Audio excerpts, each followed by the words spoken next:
Hello, this is the Stories Beside channel. I release videos every day for you. Subscribe and click the bell. No, Camille moaned, rolling over onto her back. What's in it for me, please? Dear God, God of mercy. No, but her short prayer didn't work. She would have to get up after all. Camille had been convinced since childhood that, school bells aside, the early ringing of the intercom was the most disgusting sound in the world, especially if you were awake today. And no, work had nothing to do with it. On the contrary, you came home from a business trip tired and hungry, and at home you were fed deliciously and laid to rest in a warm bath. And then they didn't let you sleep a minute. Tell me, is it a miracle so twisted? No, it's just that you're having another wedding anniversary, and a happy one. Your spouse congratulated you all night. Camille somehow forced herself to crawl off the bed, wrapped herself in a blanket and barefooted, walked to the door. The intercom yelled without shutting up. "Fuck you," she muttered, and picked up the phone. "Who needed me this early?" "Courier delivery." The man's voice sounded cheerful. "I didn't order anything. So it was a present," she answered. "Let me in. It's bloody cold in here. I'm cold and tired. Please." "Okay." She pressed the right button and leaned against the wall. She wanted to doze off until this frozen man got to the 15th floor after all. It would be 3 minutes. And if the elevator was busy too. But the courier was lucky elevator was free and did not even break on the way. "This is for you on your anniversary." He handed the woman a puffy envelope. She was in no hurry to hold out her hand for it. "Take it." "You are not the courier," Camille said. "Why did you lie? And you are not wearing a uniform. And the envelope I see unwrapped is cold," Camille remarked. "And about the anniversary, couriers usually don't know either. So I repeat the question. Why did you need to lie?" The boy shifted from foot to foot embarrassedly. "Well, she was in a hurry." "Okay," he sighed. "I'm not a courier. I was just asked to give you this." "Well, take it." "Who asked?" The courier cheered, looking at her concentrated face. "You're always so untrusting," always confirmed Camille. "So who was it?"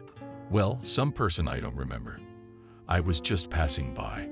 She called me at your door and asked me to pretend to be a delivery boy. She gave me $100. So he took the crumpled $100 out of his pocket and showed it to the woman. "I see." Camille smiled slyly. "I'll give you another $200 if you get out of here right now with your envelope and its dubious contents." "Done." "What about it?"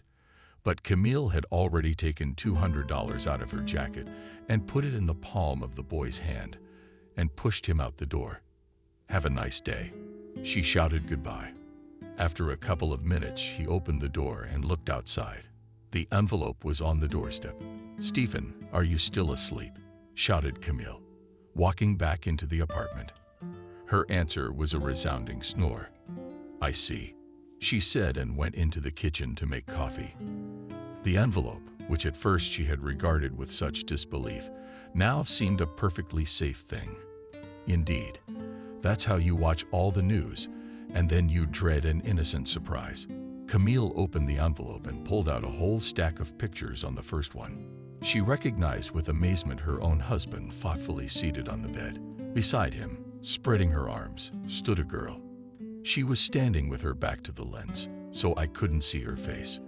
But in the second picture, she turned to the photographer. And now Camille was amazed a second time. She recognized the stranger as the neighbor from downstairs. She couldn't remember her name. Maybe she'd never known it.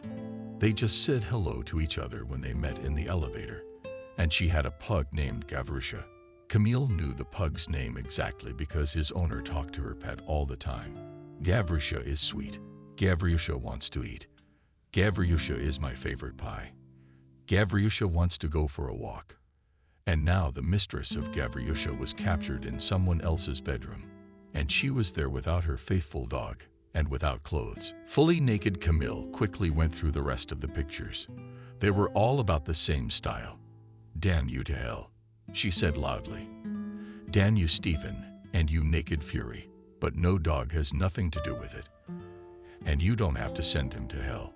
She folded the pictures neatly, corner to corner, and went into the bedroom. Stephen was deep asleep, and judging by his contented smile, had seen something pleasant in his sleep.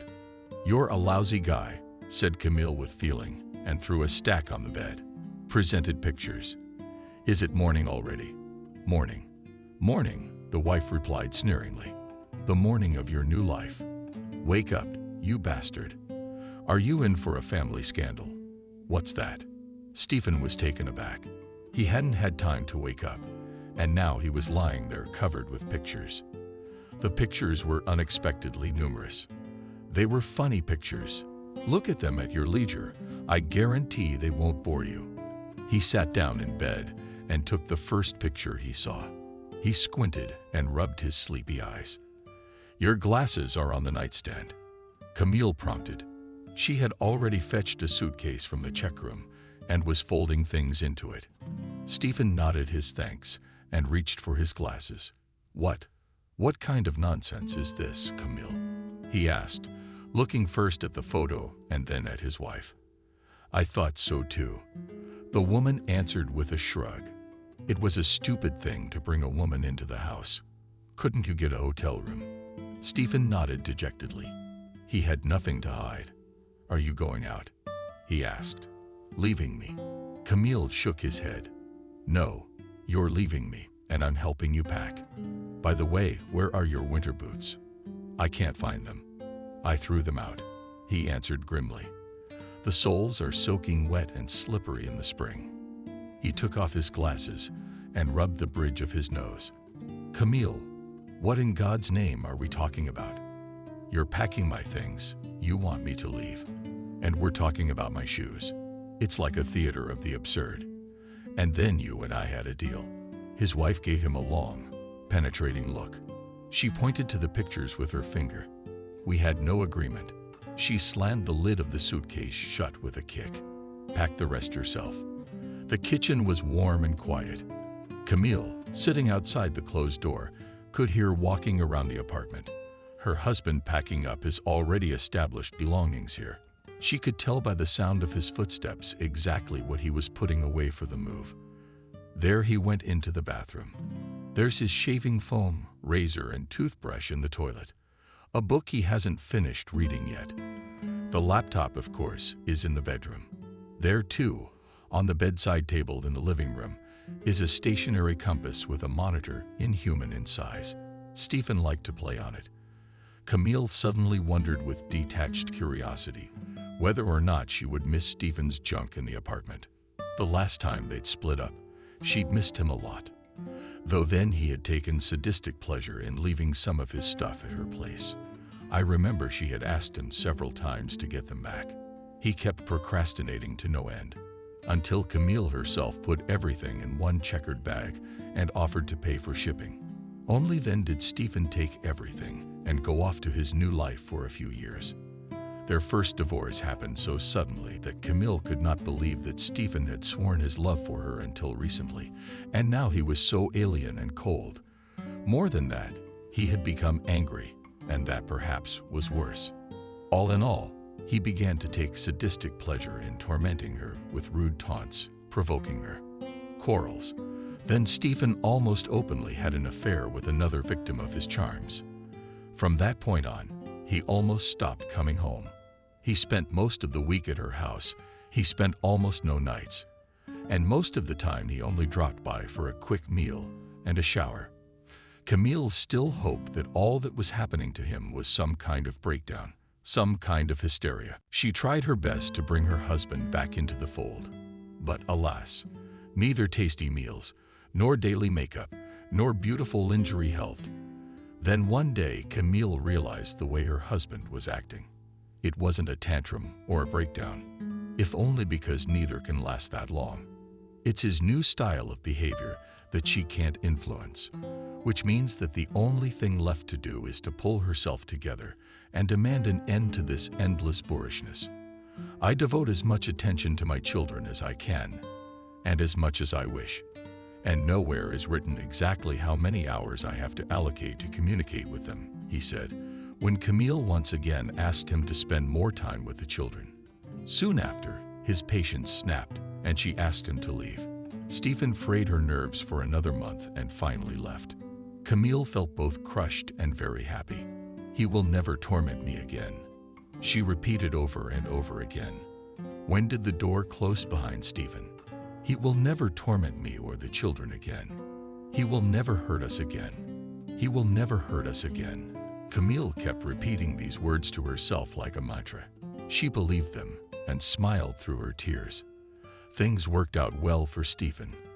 A new life that was full of romance. A girl blindly in love and eager to anticipate his every desire and free from all responsibility. Camille was left with 3 children in her arms and spent her nights mastering her profession. Copywriting to earn something, it was difficult for her. Oh, how difficult it was for her. Stephen, on the other hand, was busy with his new love and had little interest in his ex-wife and children. "You've gotten prettier," Stephen noted when they met again. "Such a pretty girl you are now." Camille shrugged her shoulders vaguely. She hadn't seen her ex-husband in 5 years, if not more. For a while after their divorce, he still tried to play the model Sunday dad. But then he moved somewhere south with his new family. Since then, he called the children 3 or 4 times and sent ridiculous amounts of money, which he considered child support. And now he showed up, and he even invited them to a cafe. Camille came to this meeting more out of curiosity. Cafe, by the way, was not bad with a good menu and quite interesting wine list. But there was a problem. Camille didn't want to eat. Camille did not want to eat at all.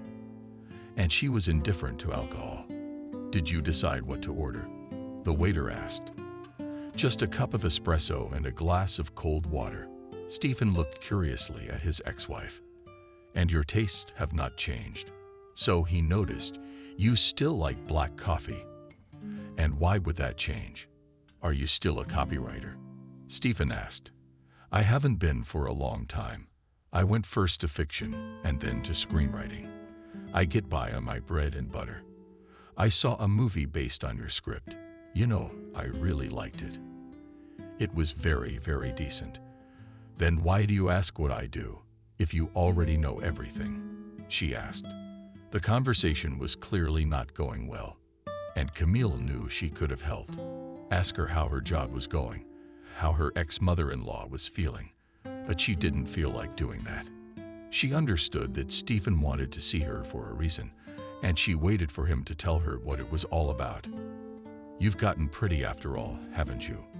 he said again. Even her nose seemed thinner or something, neater. And the lips, plastic surgery and injections of fillers. She already losing patience, she explained. "I also have excellent cosmetics. I can give you my contacts, and you'll look better too. Or are you asking for your wife?" Stephen frowned slightly. He understood what she was implying. The last few years had taken their toll on him. His hair had thinned noticeably, and his figure had begun to float. And the hint of a wife was not pretty at all. However, a woman is always a woman. As if to jab a rival in passing, his carefree mood returned to him.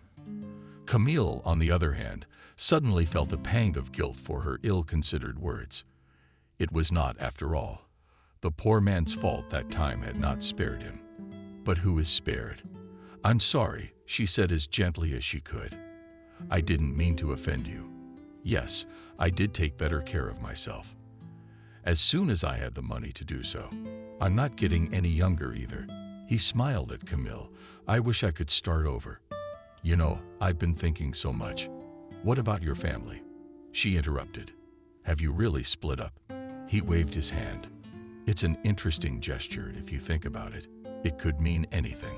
For instance, it could be interpreted as meaning that I don't want to talk about it. What could it mean?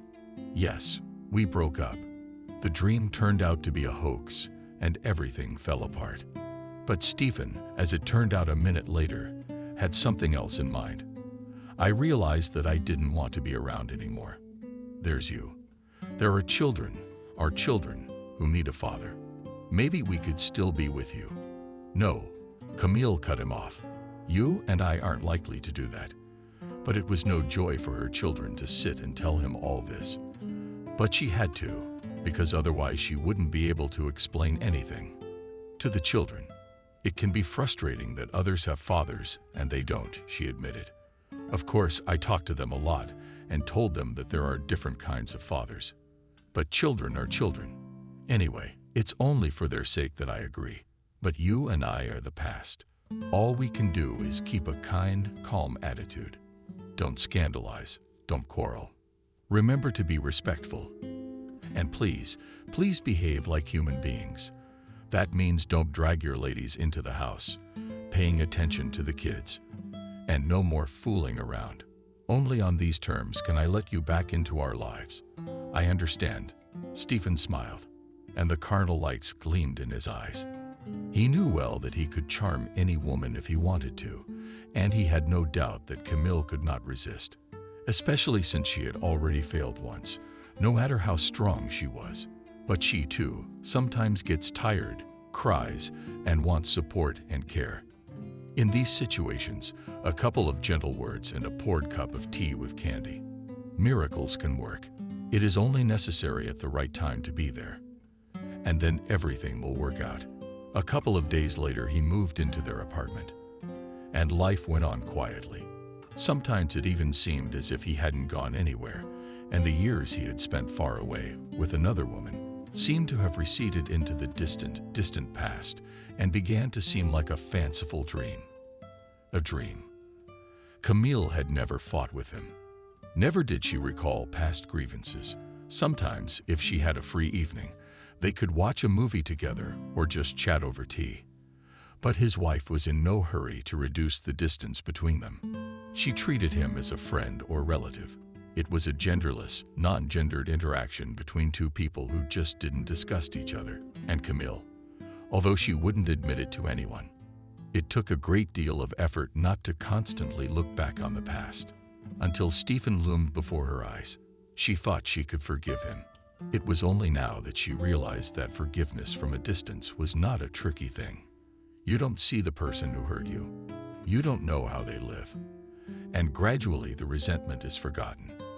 And if you live together, every time Stephen started to tell something of his past, Camille inwardly could hardly contain herself from screaming, because for every one of them, "And here we once bought," she could answer. "And that was when you haven't paid child support for 3 months for every one of his we once went, found hers. And I dreamed of taking the kids to the sea for 9 years, and only in the 10th year I could afford." But she held back. She learned to listen with a calm expression on her face, and even to smile sometimes. She was learning to pretend. Stephen liked the change that had happened to his wife.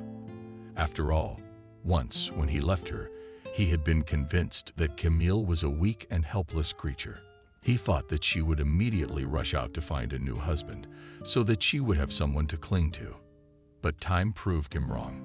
His wife was not an easy girl. She wasn't looking for a new husband. She was looking to earn her own money.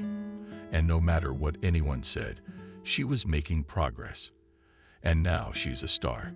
It's just that even he, accustomed to the eternal relaxation, began to tighten by her mere presence.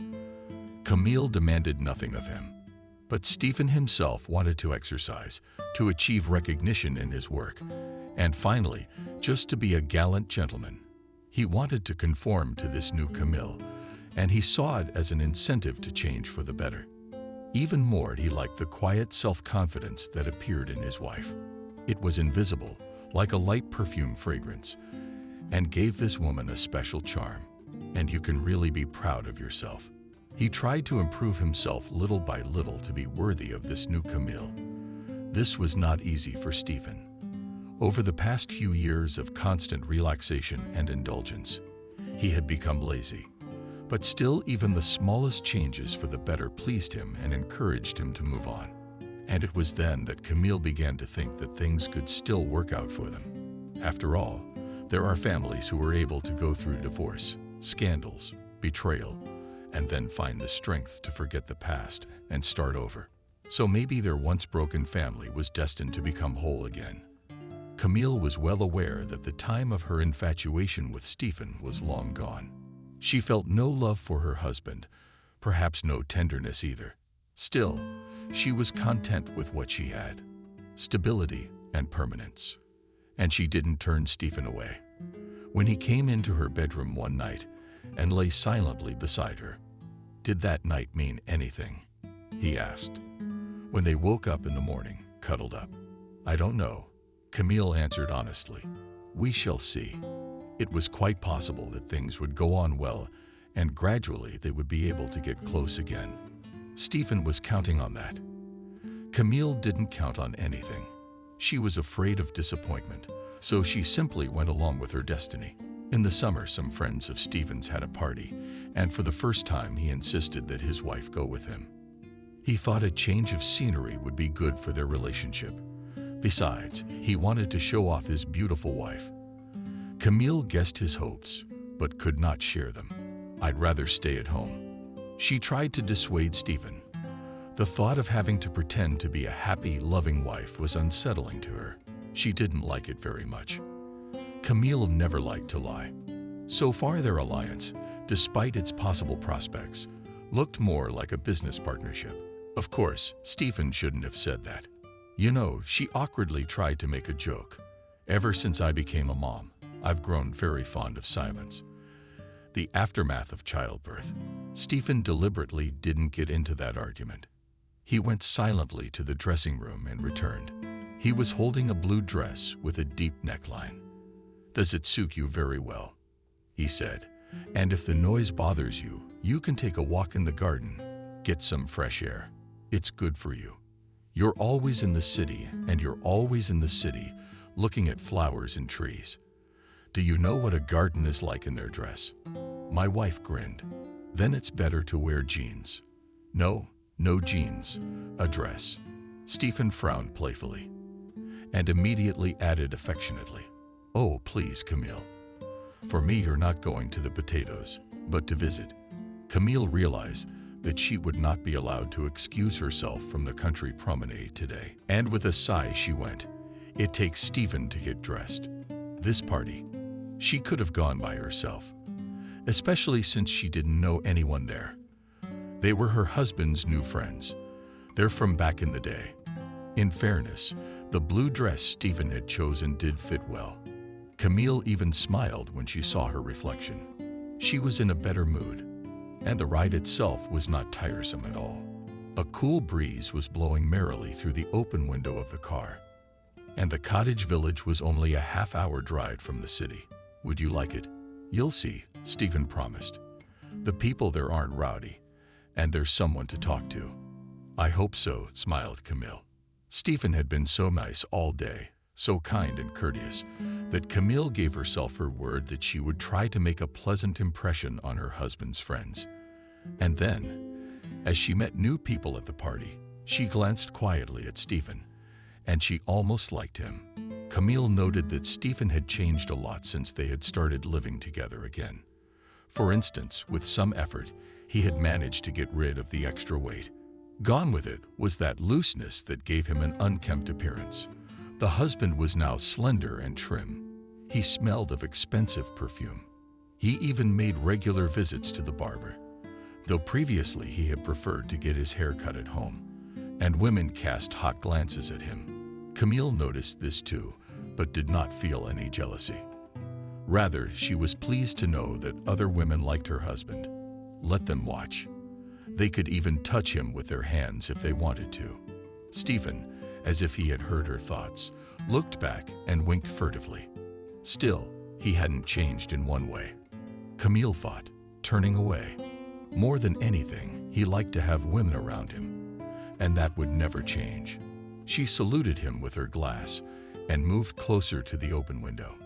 Polite smiles made her cheeks hurt, and she talked enough for a month today. It was cooler and quieter by the window, and you could also see the promised garden from here, all in bloom, bright as fireworks. It was beautiful. Camille remembered that she had seen one just recently in a dream, and when she woke up, she wished it had been just a dream. She had always wanted to live in her own house and not have a parking lot out her window, but flowers and trees like this, In the summer, she could drink her morning coffee sitting on the porch, and in the winter she could decorate the trees with garlands. Camille heard Stephen's voice. She turned around and waved to him. "Camille, Camille, Camille," her husband said in a low voice, maneuvering between the guests from afar. She discerned that Stephen was dragging the stranger behind him, and he'd better stay a stranger. She was in no mood to mingle. "Come here, my sweet. This is not good at all internally," she groaned. If Stephen called his wife my sweet in public, it meant that he had a lot of alcohol in him already. In the next stage of intoxication, he would begin to repent of his sins and declare his love. And when did he have time to get drunk? He only had to allow himself the slightest distraction. And the result was not long in coming. She would have preferred to pretend she hadn't heard and slip away into the garden. But it was too late. Her husband was already one step away from her, and it was too late to flee. I hated to admit it to myself, but the party was boring. Stephen had come out here mainly because he wanted to be with his wife in a festive atmosphere, but it didn't feel festive at all. The owners, apparently too tired from the preparations, were now sitting with a couple of friends, playing a board game. The others wandered around the house, occasionally stopping in the kitchen for another drink and talking sluggishly among themselves. Someone was in front of the television, watching a boring movie. Even the music didn't help to liven up the dull background. No time for romance. He thought about taking Camille for a walk in the garden, but there were some ladies clinging to him, and there was no getting rid of them. What kind of bad luck is that? The only thing left to do was to drink and entertain the girls with jokes. Camille wasn't part of the fun. She's gone somewhere. Where is she? I wonder. Tell me something else. The girls asked each other interchangeably. Stephen looked around longingly. There was nowhere to go and nowhere to snap back at the girls. They were bored too, so they tried to have some kind of fun at least. That's why Stephen was so happy when he saw John enter the house. He wasn't in the best of moods either, but the reasons were objective. A little tired, he smiled. Just arrived at the hotel and came here to change his clothes. You should have gone to bed, honestly. Stephen grinned. Something has obviously gone wrong here today. The stars were out of alignment or something. I was bored to death, but I promised to stop by. John said seriously, "Wouldn't it be awkward if you and your wife didn't show up?" Stephen looked across the room at his wife standing by the window. There she stands in her blue dress. John also looked at Camille the beauty. He said softly, and Stephen didn't like it. It was as if John was not giving his acquaintance a compliment on duty, but saying what he really thought. It's strange. It turns out, and so it happens, your wife was sincerely called beautiful, and you don't feel good about it. You're a lucky man, Stephen. Congratulations. I'm drunk, Stephen thought. I'm drunk and thinking nonsense. Come, he said aloud. I want you to meet her. She's also a smart girl. He hoped that John's appearance would amuse Camille a little. Stephen knew that John knew how to be a pleasant conversationalist. He was well educated and read a lot. Camille liked that sort of thing. At least let her have someone to talk to. And if she couldn't, the girls would probably turn to John. And then he himself would get away from their intrusive attention, and he could take his wife for a romantic stroll, just as he had originally intended. In short, whichever way you look at it, John was brought here by fate. That's fine. Stephen, where are you? We're bored without you. One of his groupies appeared out of nowhere and tugged at his sleeve. He reflexively pulled his arm out. Yeah, back off. I'm here with my wife, he hissed. He had not the endless patience of an evangelical. The girl pouted resentfully, but did not dare argue with the furious Stephen. Come, he said again. I'll introduce you to my wife. Camille's wife turned and waved at Stephen. It took John's breath away. He had seen many different women, charming, beautiful, and very beautiful, but never like this one. There was something childish about her, though he could see that she was no longer a girl and something ancient, deep. She wasn't old, though. Power, he guessed. A woman's natural, real strength. one that no man could resist, if he were a man. Camille hurriedly told Stephen with drunken swagger, and plowed forward like a tank, awkwardly avoiding confrontation. "Come here, sweetheart."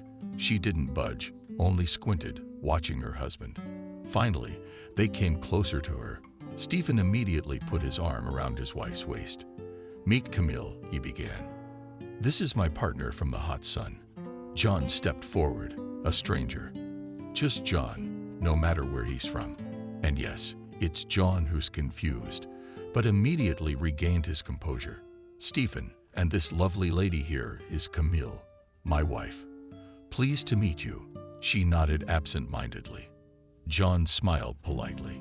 "Stephen has told me so much about you." "Has he?"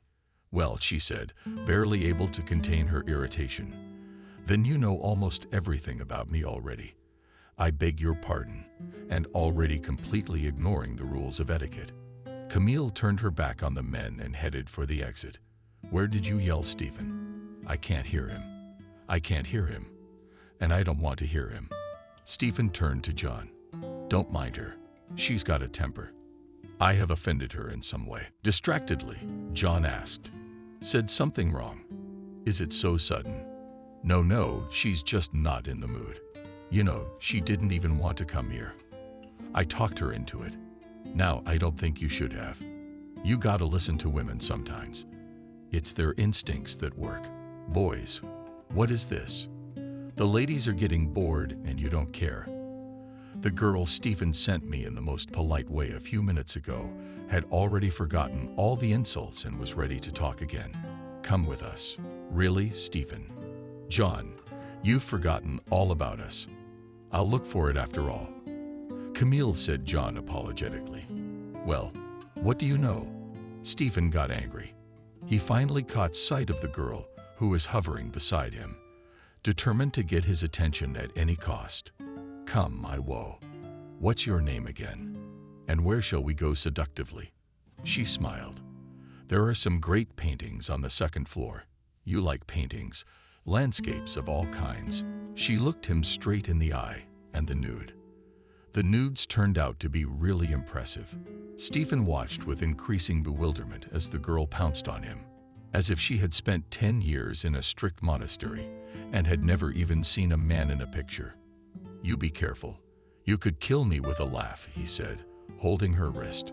Her fingernails were so long and sharp, it was scary to imagine them in close proximity to her skin. "I'll kill him, but not right away," she replied, and reached her lips to his neck. "How promising," he muttered, tilting his head back. "Where do we start?" The girl was surprisingly hot. She was so eager to sink her chubby lips into his neck that Stephen involuntarily pulled away. "Are you a vampire?" he joked. "You want to eat me?" Like she'd been waiting for that question. She agreed. "I like you. Very, and your dull companion certainly doesn't kiss you like that." She sucked on his neck again. But Stephen's mood wasn't what it used to be. The girl reminded him of Camille, where she goes. And John, too, a noble knight, ran to find her, to apologize for who knows what, though it was obvious to the naked eye that the poor man had fallen for her immediately and irrevocably. "Why are you so thoughtful?" She purred in his ear. "Excuse me." He'd almost forgotten about her, and now he was looking at her as if he'd never seen her before. "Pensive," I said. She repeated. Distant, like he was somewhere else, out of his mind. "That's a good point." He smiled and patted the girl on the bare shoulder. "Look, I'm sorry. I guess I've been a little out of sorts tonight. Don't be mad. What do you think?" She jerked her shoulder, throwing his hand away. She twitched her shoulder, throwing his arm off her. "Then I do not offer twice." "I'm sorry," Stephen said penitently. He really felt sorry for the girl, but he'd only made her angry for nothing. "Yeah, fuck you," disappointedly stretched out.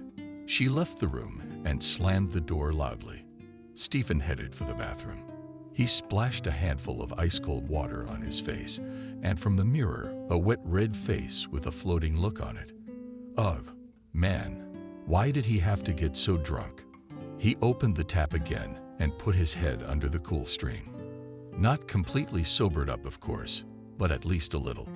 When he went downstairs to join the others, he hoped to see Camille, but she was nowhere to be found, neither her nor the noble knight John. Camille found a small, obviously homemade gazebo in the garden and peered cautiously inside. It was quite dark and impossible to see in the darkness. She wondered if it was empty or if someone had found it before she did and wanted some privacy. But inside it was empty. Camille glidly kicked off her uncomfortable stiletto shoes and lay down on the bench. Unfamiliar shoes hurt not only her feet and shoulders from having to hold a perfect posture, my back, and even my neck. Her back and even her neck were stiff. She tried rubbing her neck with her hands. Stilettos were a sadistic invention, after all. Only masochists could wear them for more than 2 hours straight. Camille wiggled her toes, twisted her feet, and felt the numbness disappear. Blood circulation was beginning to return. That's wonderful, she thought, and smiled in the darkness. I wish I had a cup of tea in this gazebo. A good book and at least a tiny lamp, and paradise on earth is found, though not quite paradise. That is if Stephen does not rush to look for her, talk to her drunken husband. The pleasure is questionable. She was rude, of course, and ran off without explaining anything. But as soon as this, John said that Stephen had told him about her, Camille's mood began to deteriorate rapidly. She understood that her husband had met John long ago, long before they got back together. Well, knowing Stephen, it wasn't hard to guess what those stories were. In those days, Stephen loved to complain about his horrible ex, who was more interested in their mutual children than in himself. Camille vividly imagined this scene. Stephen in his favorite image of the rejected and unjustly abused spouse. I couldn't stay in a place where I had no stake in anything. John, Camille, I was indifferent. She only cared about children. She had me walking around untidy in my old clothes. I don't even remember the last time she washed anything but the kids' clothes. And John probably shook his head sympathetically out of male solidarity. What a rascal. She's called a wife. Bug, that's disgusting. Tired. She heard someone's voice and jumped in surprise. Who's there? Her eyes got used to the darkness, and she saw John. He was standing nearby, leaning against a tree. John, it's you. I scared you, I'm sorry. He stepped closer, leaning over slightly. Camille's heart sank. Too close. He stepped toward her, and still not close enough. Too bad. She suddenly wanted to kiss him just like that out of sheer hooliganism and see what he would do. What's the matter with me? Have you lost your mind? Your face was so upset, and you disappeared so quickly. I thought I'd done something to offend you. I wanted to apologize. Camille shrugged her shoulders. No, you had nothing to do with it. You have not offended me in any way.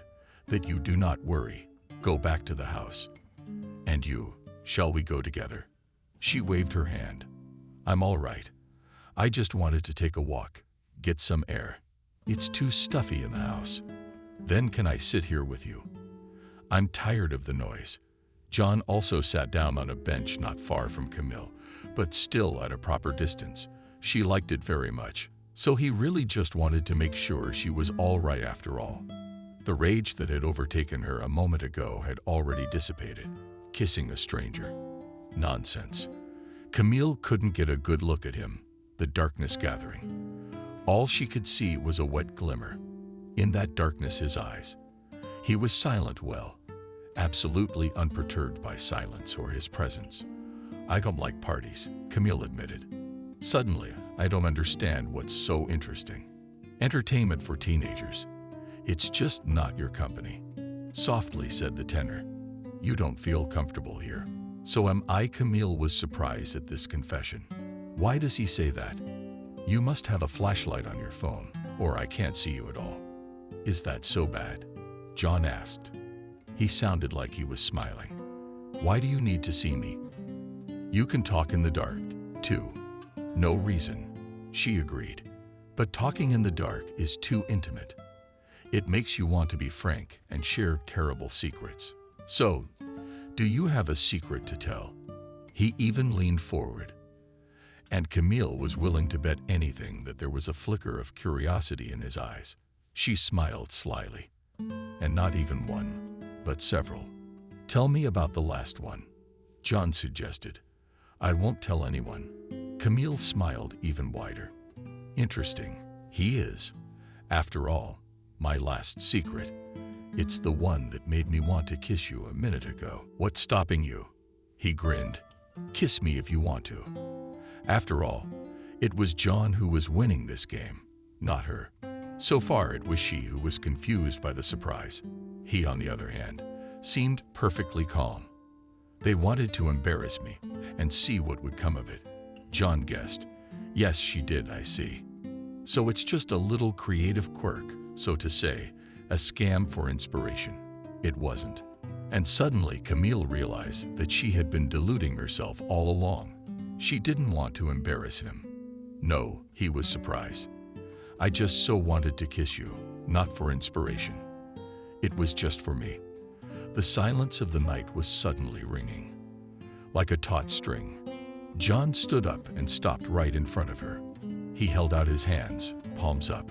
Camille put hers in them and stood up to meet him. Barefoot, she barely reached her head to his shoulder. She would have to stand on her tiptoes to kiss him. For some reason, she suddenly seemed self-consciously awkward, like an aspiring actress on a movie set for the first time. John pulled her arms around his shoulders. "I'm here quietly," he said in an almost whisper. "What are you waiting for?" Stumbling footsteps sounded in the alley. "Camille, Camille." They heard Stephen's voice. "Camille, where are you?" "Shit, the lighter still goes out all the time." "Camille, we are here," she shouted back. "John found me. Here we are in the gazebo." "Where's the gazebo?" "You can't see a damn thing out here." John did turn on the flashlight and held it over his head. "Come to the light." "Forget I said anything," she asked in a whisper. "Just forget it." "I'll let it go." John smiled faintly. "I'm not promising you anything." Stephen finally managed to figure out which way to go. He walked quickly, almost running. "Are you all right, sweetheart?" he asked his wife. "I'm fine, of course," she answered in surprise. "What could have happened to me?" "Let's go home," her husband said sharply, and took her by the elbow. "There's nothing to catch here anyway." Stephen himself couldn't explain what had suddenly stung him and why he was so angry with his wife. It was hard to call it jealousy. Rather, he felt uneasy about his settled life. John, he was an attractive man, and he had to be an idiot not to notice that Camille liked him right away. Of course, it was unlikely that she was ready to throw herself on his neck right now. But what the hell? "Are you coming already? You said you wanted to be home." Camille calmly, unhurriedly found her uncomfortable shoes under the bench and put her shoes on. "Let's go." John walked them to the car. "You liked him, didn't you?" "Yes," Stephen asked, already at night lying in bed next to his wife. The hops had worn off. The questions remained. The trouble was, he didn't know how to ask them. "That's right. Do you like him, boo? Don't pretend you don't know what I mean." "Then you're wrong about the wife giggling about nothing but who." "Oh, come on. We're not in English class. And yet, did you like it or not?" Camille turned sideways with her back to him. "I didn't see your John," she almost said in a deliberately sleepy voice, and there was no doubt in Stephen's mind. She's lying. Camille was strangely silent this evening. Stephen was at once alarmed. He knew his wife's character well. She liked to talk, and usually told him at once everything that had happened during the day and all her impressions. Stephen always knew what she did, where she was, what she saw, who she talked to. But a long time ago, he noticed that most often Camille talked about nothing. And if something touched her deeply and truly, she sank into such thoughtfulness, and it became difficult to get her to talk. And now, from her short and fuzzy answers, Stephen guessed that something serious had happened, something very important to Camille. Did she fall in love or something? No, I don't think so. She, for all her emotionality, was never in love.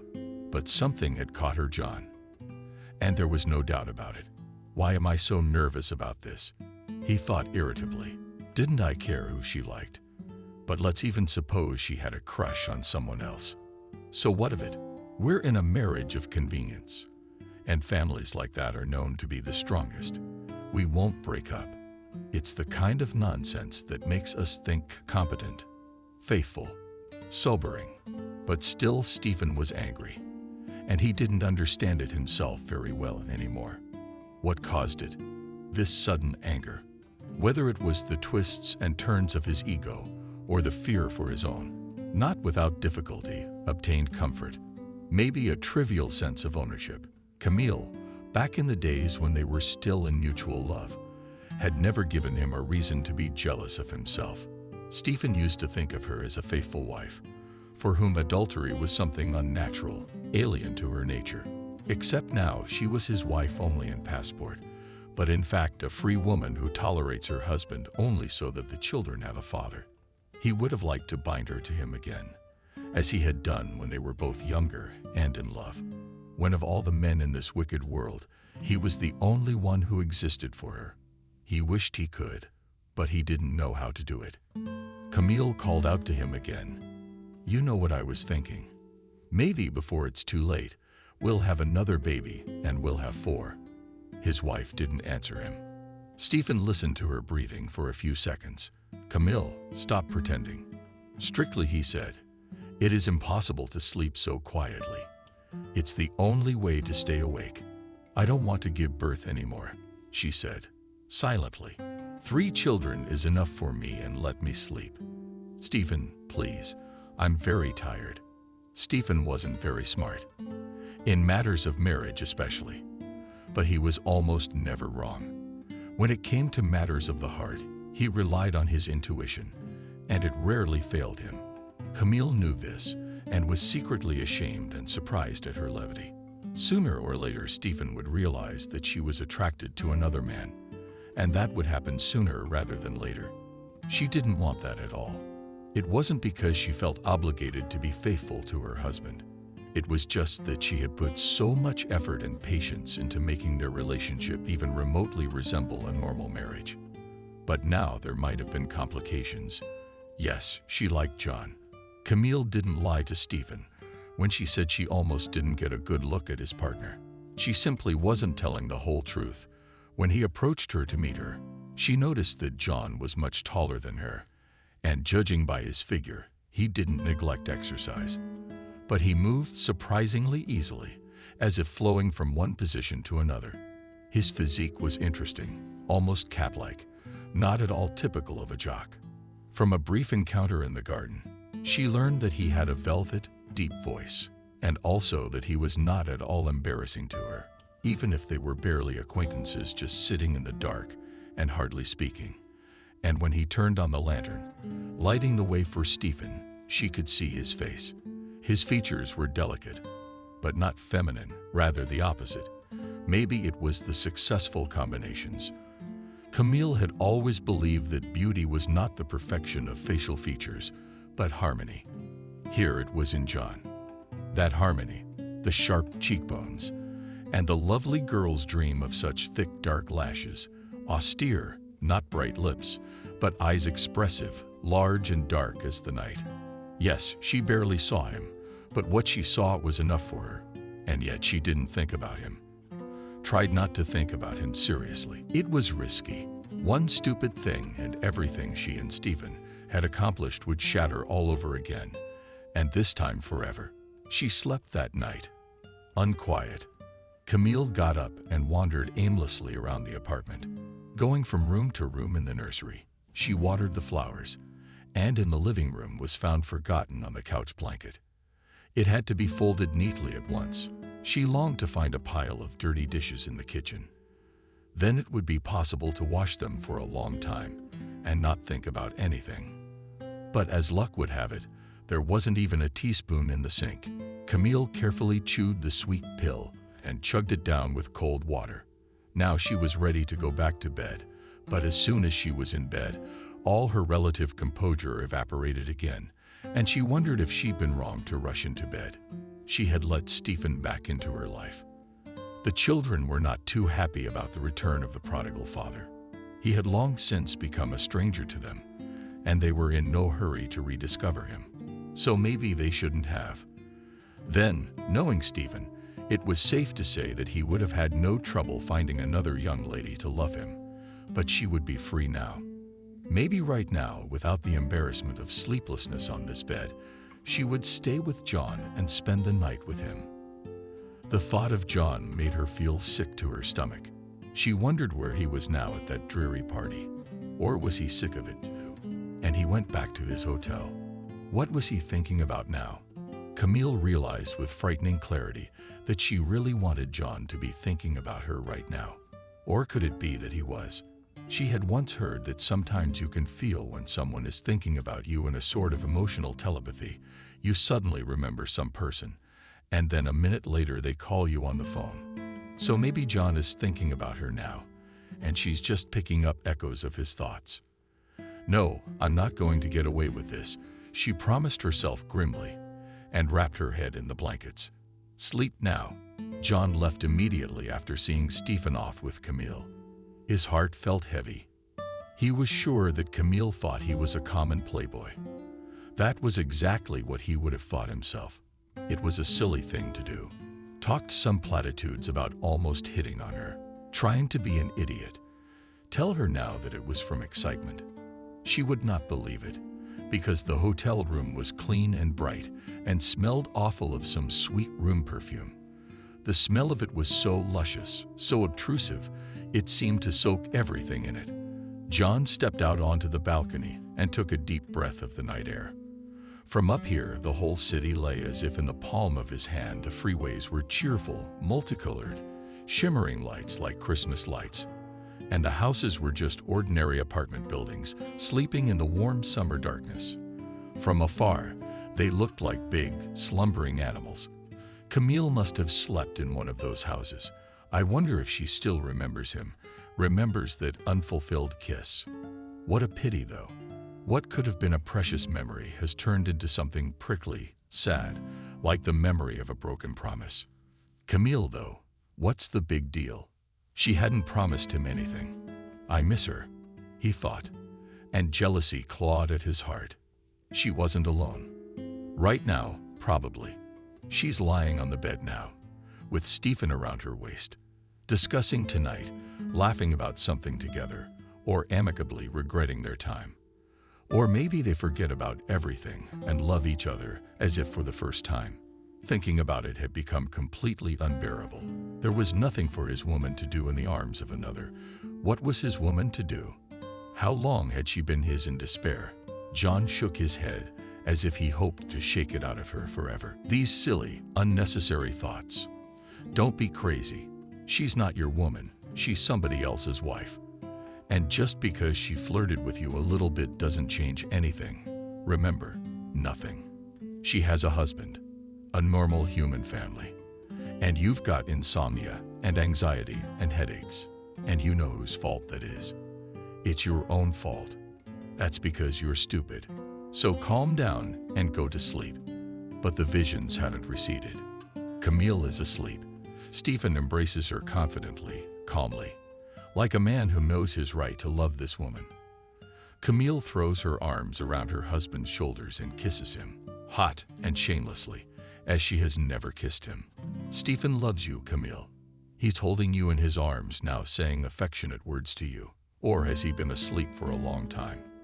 And you are not asleep yet. Don't you regret that you never kissed me? Camille had already fallen into a supple, warm slumber when she heard quite clearly, "Don't you wish you'd never kissed me?" She awoke instantly and sat up on the bed. Her husband was lying beside her, his face buried in the pillow. How does he sleep like that and still manage to breathe? "Did you say something?" she asked. But Stephen had been asleep for a long time, and it was stupid to ask. She recognized the voice, and it certainly wasn't her husband's, so she imagined it. A trick of the mind. The brain is a trickster.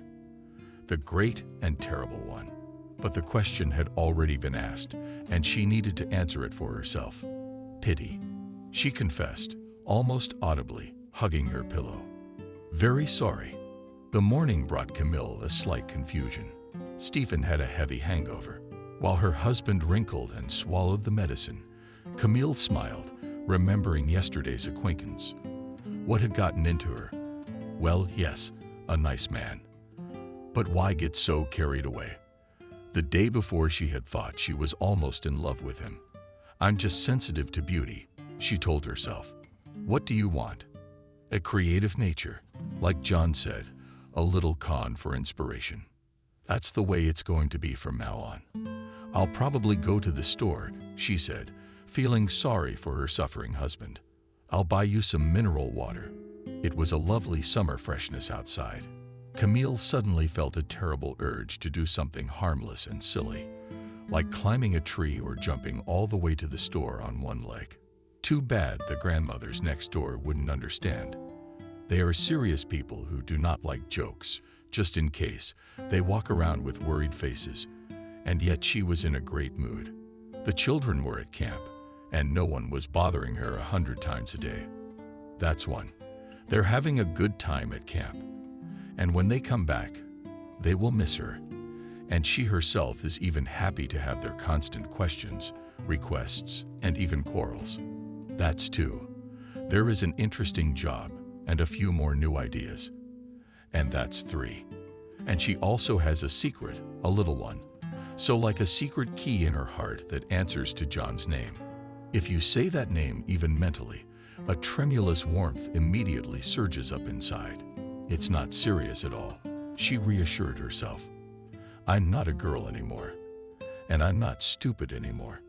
It's like falling in love with a movie character. So let it be. It wouldn't last long. These infatuations don't last long. The main thing is not to get really infatuated. Well, let it be. Maybe I'll write something so beautiful on that wave. Just don't go out with him again. Never again. Camille. She did not immediately realize that it was she who was being called. She kept walking, smiling at her own thoughts. Camille's voice became more insistent. She stopped. John was standing 2 paces away, and it was strange that she should have passed without noticing him. Where did you come from? She looked at him in a confused tone. I wanted to say goodbye, he said simply. I am going away tonight for 2 or 3 months. Oh, to say goodbye. Oh yes, of course. Stephen, come home. He'll be pleased, she answered, already knowing she was saying the wrong thing. John stared at her, never taking his eyes off her for a moment. And that look sent a slight shiver through Camille's body. But what kind of staring was that? Unethical, even. I didn't want to say goodbye to him, John clarified. And with you, this story seems a little funnier than I thought it would be. She thought, just don't give in. We have to throw him off somehow, saying something neutral, as if she wanted to seem indifferent anyway. And she was trying very hard. Well, all right then, I have to go to the store and have a good trip. With unbearable nonchalance in her voice, Camille said, and walked quickly past. He swooped up behind her, almost silently, and it seemed that it was just a gust of wind that made her stop. But there was no wind. There was a hand that rested on her shoulders and made her turn around. We didn't finish something yesterday, John whispered, looking her straight in the eyes. It was yesterday. For some reason, too, Camille said in a whisper, nothing has changed today. He finished and leaned in, searching her lips for her lips. We must go back, she thought, closing her eyes. We must. She continued to think, kissing him. But she didn't want to dodge him. Camille felt as if she were falling, flying into an abyss, and only John's hands were keeping her from falling to the bottom and smashing to pieces. He held her so tightly to him, as if he were afraid she might break free of him at any second and run away.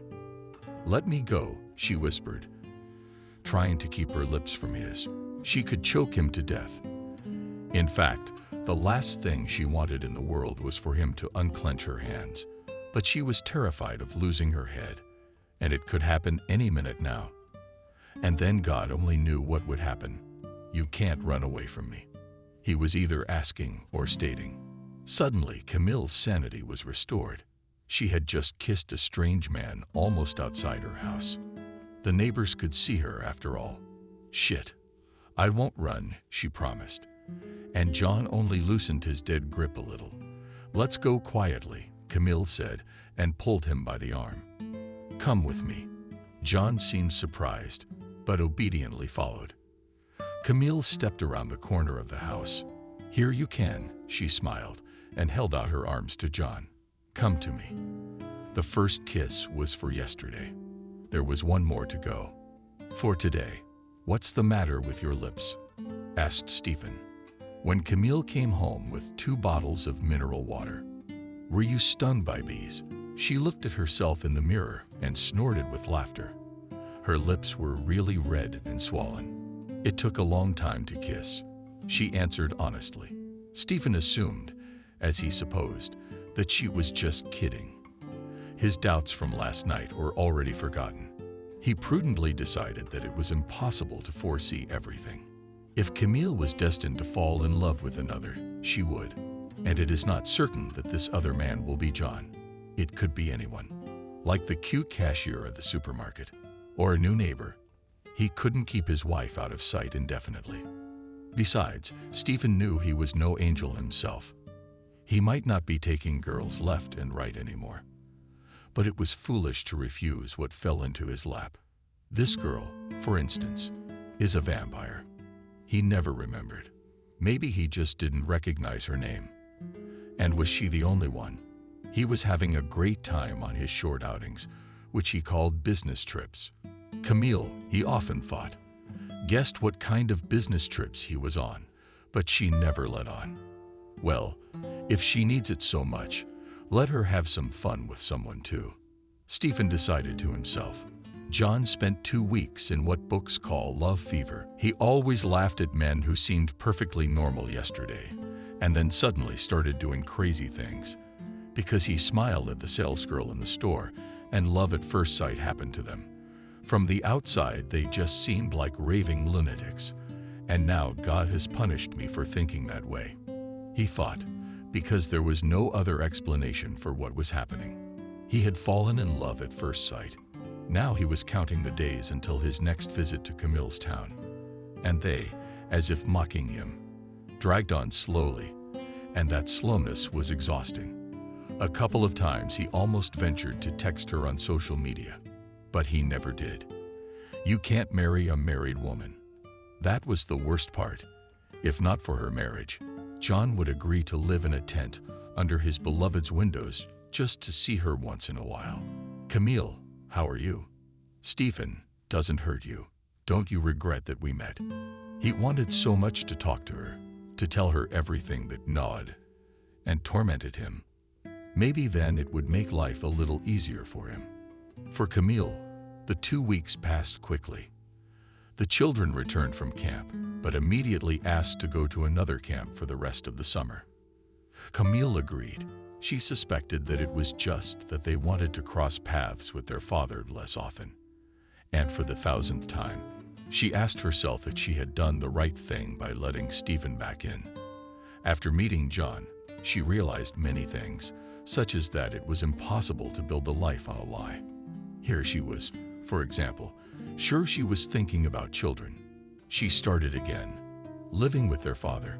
But after all, it was all nothing more than an act. On the face of it, a complete family. No recriminations and quarrels. And in fact, she didn't give a damn about Stephen. She knew he didn't give a damn about anything. Not her either. And oddly enough, they got along quite well until the damn party, until John happened. Camille was often reminded of him more often than she would have liked. And now how to live with all her self-righteous lies when she was reminded that there was sincerity, passion, feelings in life. 2 kisses is not the foundation for the future. She argued with herself and agreed not a foundation. But if more often I wanted to ask Stephen to leave, I really did. Tired of it. Thought. Camille, tired of me pretending. Can you do something for me today? Stephen asked. Camille reluctantly looked away from her clipboard. What's wrong? The absence of the children was taking its toll. Now Stephen and Camille almost stopped talking to each other. While the children were at home, they had more topics in common. "John is flying in today. We should meet him," my husband explained. "I can't make it in time. Maybe you can take my car." "I'm not going to go," she answered with a frown. "I have a lot of work to do." "But Camille, please," said no Camille. Now Stephen was getting really angry. "I don't ask you to do anything very often. Can you at least pretend that you care about me?" That was a low blow, a forbidden trick, and all because there was nothing to answer. She really hadn't cared what Stephen was up to or what he was up to in the first place, but neither was admitting that she didn't want to meet John because she was afraid of her feelings for him. "Okay," Camille grumbled. What time was his flight? 2:30 in the afternoon. Stephen glowed. "You'd better get ready now, hadn't you?" "Thank you." He kissed her on the cheek. Camille waited until he turned away and squeamishly wiped away the wet kiss mark. John stepped off the plane with the kind of feeling with which one must be waiting for a verdict. He still couldn't figure out how to talk to Camille, what to say to her. It made him angry. And as he cooled down a bit, he realized that he could not think of anything, because he did not even understand why he had taken off and come to see her, and then to say everything else. But first just see, and he saw her right away. Camille waved to him as best she could, trying to appear calm. She didn't want to show at all that she was nervous before the meeting. She didn't want to show herself off. She wore unassuming distracted jeans and a gray t-shirt. No jewelry, no perfume. Let her not think that she was getting ready, but at the last moment she suddenly changed her mind. Quickly she changed into something prettier, waved a hand over her cheeks, slightly touched up her eyelashes, and all the way mad at herself for these silly attempts to make a mistake. "Who are you trying for?" Sternly she asked herself. "You drive today and nothing more. To get the client from point A to point B. Here is your mission to generate it as if you were going on a date." John, Camille saw him immediately, but carefully pretended not to notice him until he came closer. "Hello," she said, greeting cheerfully. Her heart was beating a frantic beat, but her voice sounded carefree. "How was your flight? And you do not have luggage, or what?" John walked silently toward the car and climbed into the front seat. His face was focused, resolute, as if he were in front of a fight. "You don't seem to be in the mood today," Camille remarked, getting behind the wheel. "You are silent. Not even a smile. Did something happen to you? You weren't coming here for the rest of the summer, were you? Or did I make a mistake?" "No, you did." "You didn't." "That's right. Then why are you here? You have some kind of work problem." John finally looked at her long and infinitely tired look. "I came here because you drank my soul away." He said it as if he were confessing a crime. And meeting Camille's astonished gaze, he explained more simply, "I can't live without you." Camille looked at him, waiting for some kind of continuation, but there was none. John stopped talking, lowered his head, and stared at his clasped hands. His fingers were long, beautiful, and probably very sensitive. Such fingers were good for playing the piano or picking other people's pockets. Camille realized that that was all he would say. She opened her mouth to reply, but her throat became dry and it hurt to speak. "What am I supposed to do with this?" she asked huskily. John grinned sadly, even doubtfully. "Nothing. I just had to tell you this, so I said I might as well get on a plane and fly back." "So fly." Camille was instantly fuming. She could not forgive herself for having listened to her husband's entreaties, and still she came to the airport. She knew that nothing good would come of it. She knew. So she came. "Go ahead, fly. What do you think? I don't have a heart," she screamed. He came to see. "Good people. What's the matter with you, Camille?" Confused John. "Calm down. What are you that I really? What about me? I have nothing to freak out about." The truth showed up out of the blue and said he couldn't live without me. And there's nothing to be done about it. "Camille, you just know. And I'll fly back. How am I supposed to live with that?" Now have you thought about it? She knew from the look on John's face that he hadn't thought about it. Then I'll tell you what. She took a deep breath and tried to calm herself down a little. It didn't work out so well. Get out of my car. Get on the train to the Dragon's Broom anyway. And this is our conversation here. Camille forced herself to smile. It just didn't happen. If you ever show up here on business again, I'd love to see you. Have a safe trip. John listened to this angry confession without interrupting. But now he raised his head. Forgive me, he said simply. I didn't know what I was tired of, did I? Camille asked. I didn't know you cared. I thought you wouldn't remember anymore. I'm sorry. If you tell me, I'll go away. And if I don't, I'll stay and be with you until I'm tired of you, until you send me away. I'm married. John, she whispered tearfully. The last argument in her case is rather pathetic, but John doesn't know the details of her marriage. So maybe at least that could stop him. He sighed, I know. Well then, you don't have a lot of options. Or you divorce yourself and we get married. Or we date in secret. How about you? How many options do you have? For some reason it was very important for her to hear his answer. And he answered none. I can't live without you.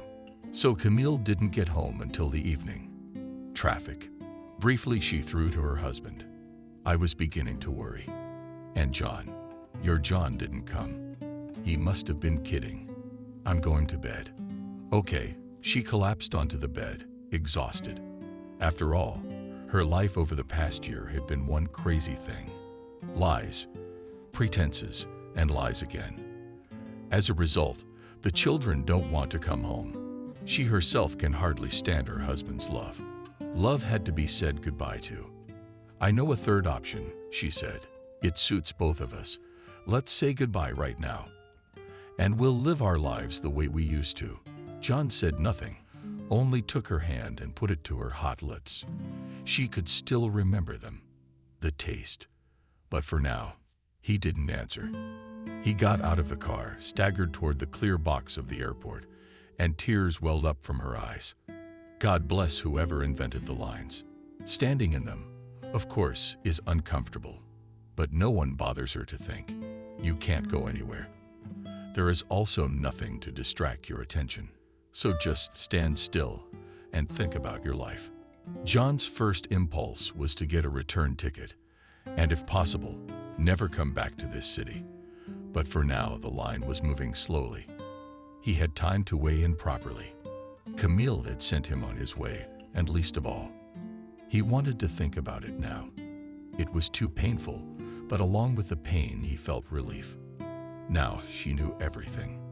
This was even more important. She loved him too. She cared for him, that was for sure. Otherwise, she wouldn't have thrown such a tantrum, and it was unlikely she would have made such a drastic decision.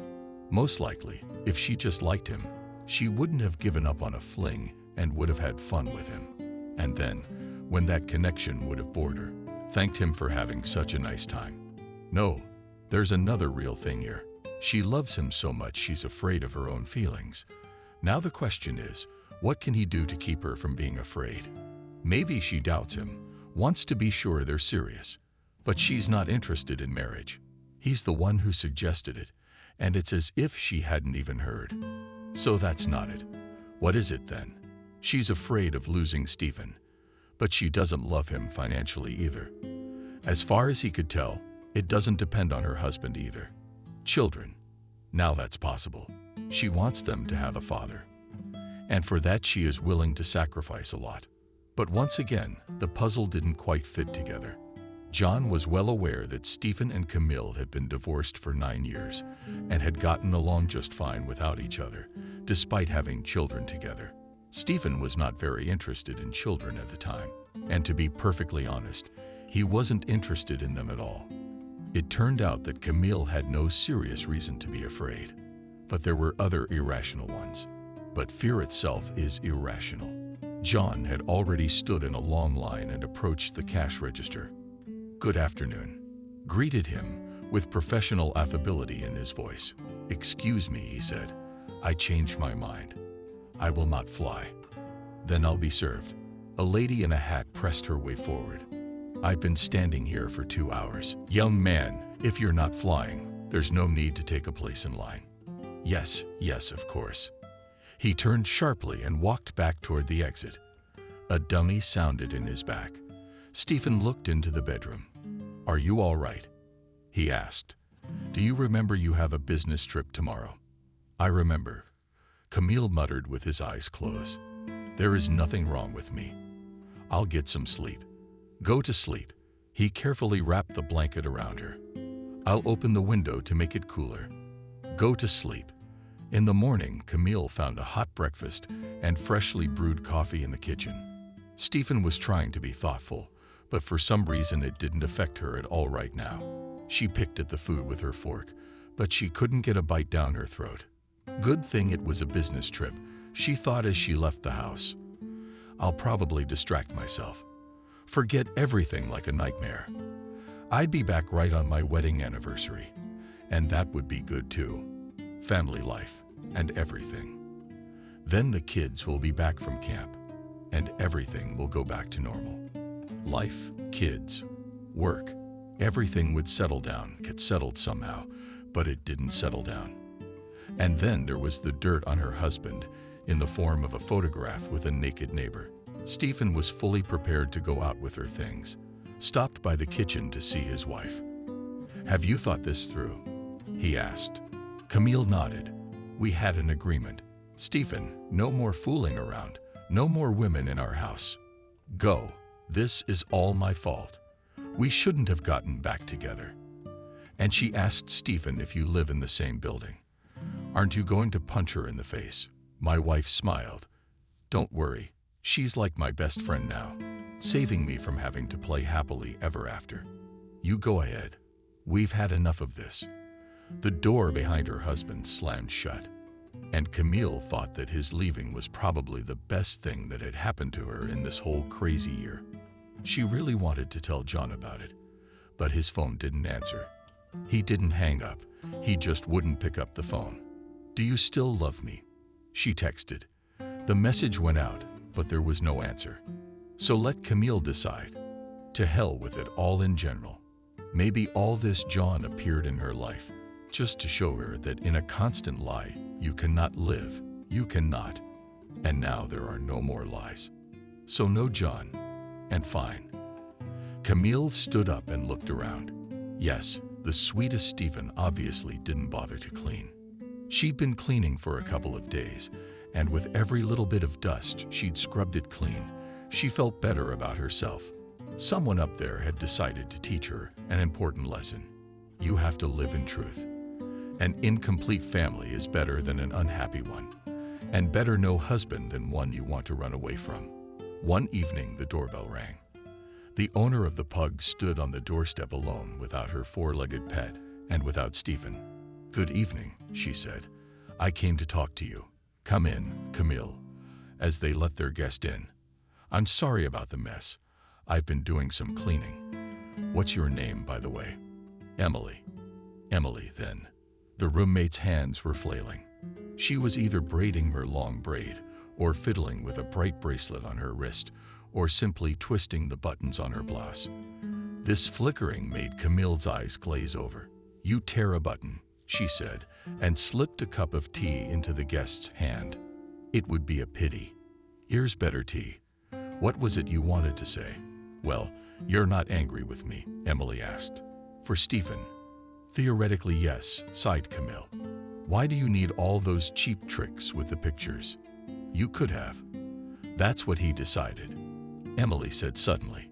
Her eyes were completely round, and she was looking straight ahead. It made her look like a startled owl. The pictures were his idea. Camille was speechless for a few seconds. Emily decided to take advantage of the pause. He knew you wouldn't kick him out yourself, and that's why he came up with this photo scam. He wasn't stupid enough to see that you were worried. Oh, wow.